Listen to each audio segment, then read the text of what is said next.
Facile vainqueur des Diables Rouges du Congo, 2-0 au stade Lat Dior de Thiès, dans le cadre de la première journée des éliminatoires de la CAN Cameroun 2021, les Lions du Sénégal sont désormais tournés vers leur deuxième sortie dans ces matchs de qualification. Avant d'entrer dans le vif du sujet, sachez que dans l'autre match du groupe I, la Guinée-Bissau s'est baladée 3-0 à domicile devant l'Eswatini.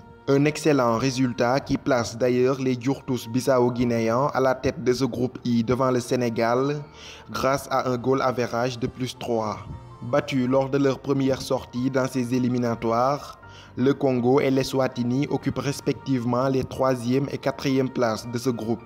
Pour cet acte 2 des phases de qualification, les vice-champions d'Afrique sénégalais iront défier la lanterne rouge l'Eswatini ce dimanche 17 novembre 2019 à 13h heure sénégalaise au Somlolo National Stadium. Les Lions ont d'ailleurs rejoint le royaume d'Eswatini ce vendredi, quasiment dans la foulée de leur match contre le Congo. Une équipe sénégalaise qui s'est déplacée sans Ismaïla Sarr, sorti sur blessure à Thiès, est rentré en béquille à Watford et l'attaquant rennais Mbaye Niang également touché. Ces deux joueurs importants du dispositif d'Aliou Cissé sont donc officiellement forfaits pour cette rencontre. Prochain adversaire du Sénégal, l'Eswatini est un royaume, une petite monarchie enclavée au sud de l'Afrique.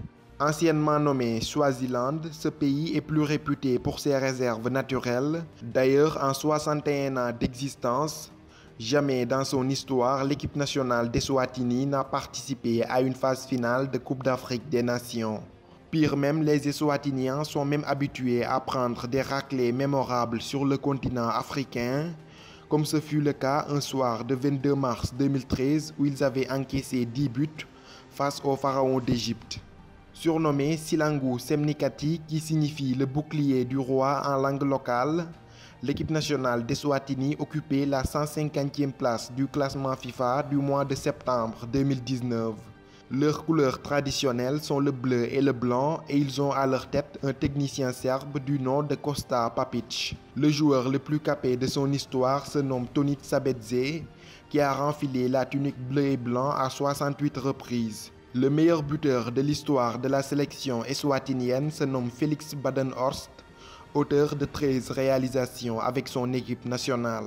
Depuis la création de son équipe nationale, l'Eswatini reçoit ses matchs dans son antre du Somlolo National Stadium, une petite enceinte d'une capacité de 20 000 places dotée d'un terrain synthétique.